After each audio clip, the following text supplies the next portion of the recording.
Magandang araw mga kaibigan. Bigyan natin ng reaksyon ngayon itong post ni ang balita ngayon. Live now, Senator Chis. So, ongoing ang live ni Senator Chis Escudero, napakinggan ko kanina. Ito ang isang revelation niya. Ginamit ni Martin Romualdez ang FLR or for late release funds and Marcos' name to push an unconstitutional impeachment complaint. Patay. Marami pa. Ito, lahat na ng baho ni dating Speaker Martin Romualdez, nilahad na ni dating Senate President Escudero. So, isa-isayin lang natin na talakayin. Unahin natin itong for FLR, for late release. Ginamit ito para isulong ang unconstitutional impeachment complaint.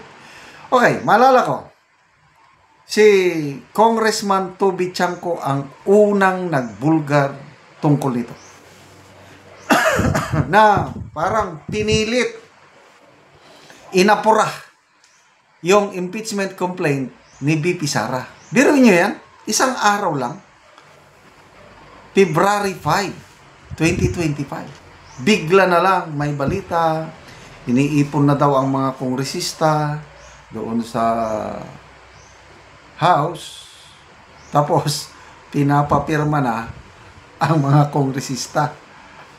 And in exchange, according to Congressman Toby Chanco, in exchange, ito, yung for late release na ito na yung mga budget insertion. Ito na yung 421 billion pesos na supposed to be ibeto ng presidente, kaya lang hindi niya ibineto, nilagay pa rin sa unprogram for late release nga lang. Maraming mga kondisyones bago ma-release. Na-release pa rin.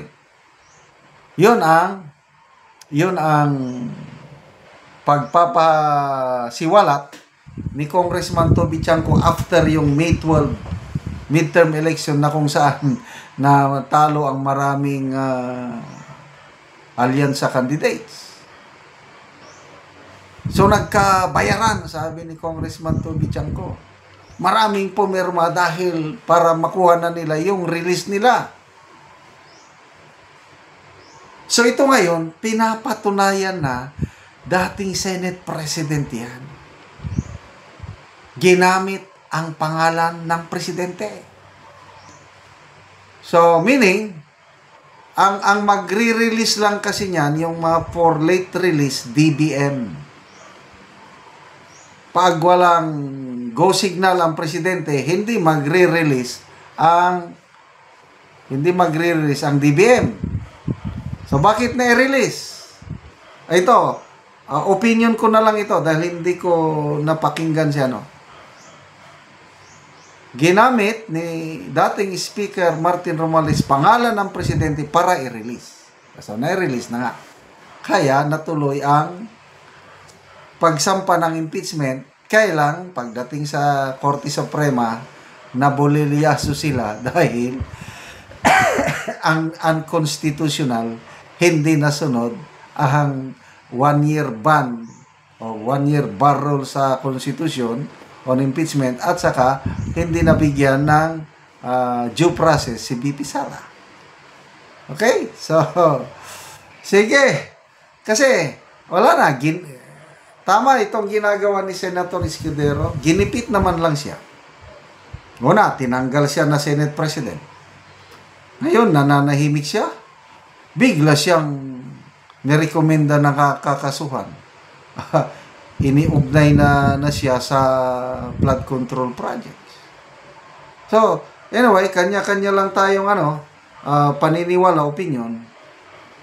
Sumagot si Senator Escudero na wala akong kinalaman dyan. Sasagutin ko yan. Sasampahan ko ng kaso yang si Yusek Bernardo na yan.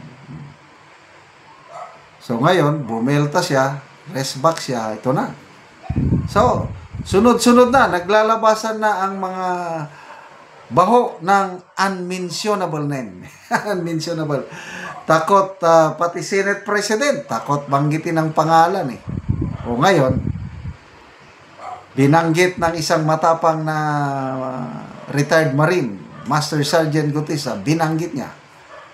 Sino pang nagbanggit? Binanggit na rin ni Congressman Kiko Barsaga. Binanggit na rin ni BP Sara. Kanina, nag-press con si BP Sara.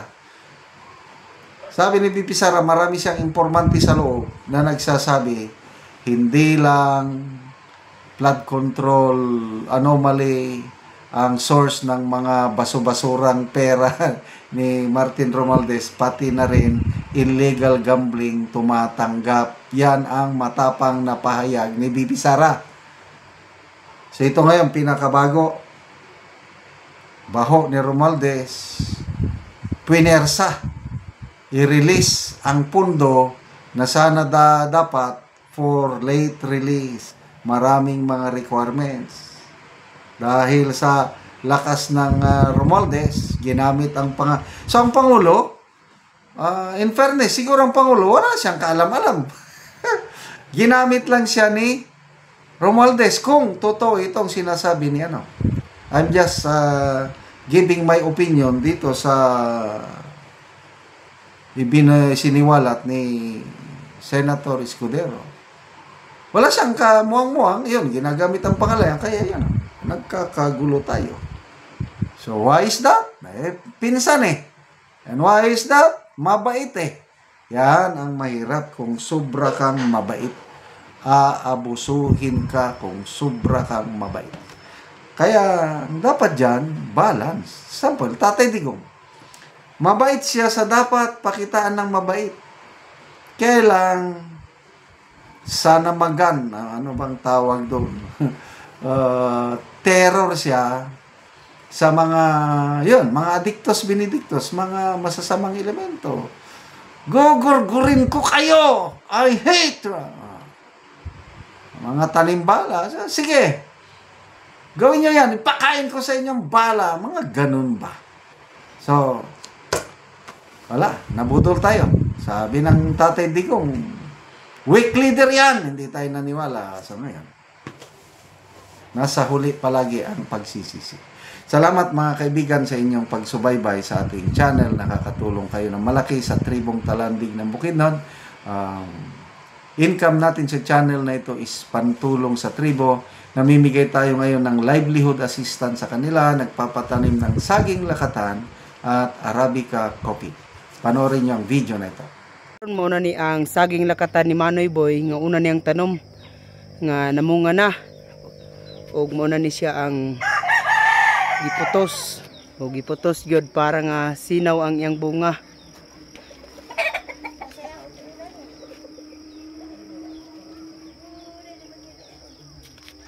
Sunod-sunod na gyud ang pagpamunga sa among saging lakatan. Karon mo na sad ni ang ikaduhang tanom ni Manoy Boy nga saging lakatan. So namunga na sad ni ang ikaduha niya nga tanom. So ulahin na ni nga gitanom ni Manoy, apa namunga na oh. So walo siya ka sipi. So pagaputuson ni Manoy karon.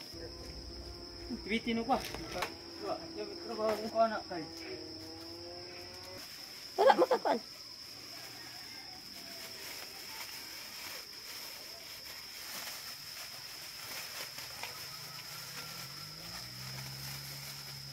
Galit?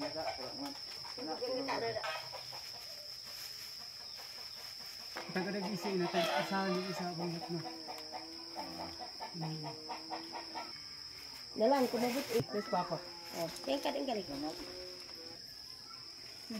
Sa Ginoo nga anang unod na gini nga mong saging. Oo. Oh, makawas na gyud mi ani sa kalisod. Gawas sa lakatan nanum ko gyapon mi kape aron nga makadugang pod sa among kalisod ug mangunod.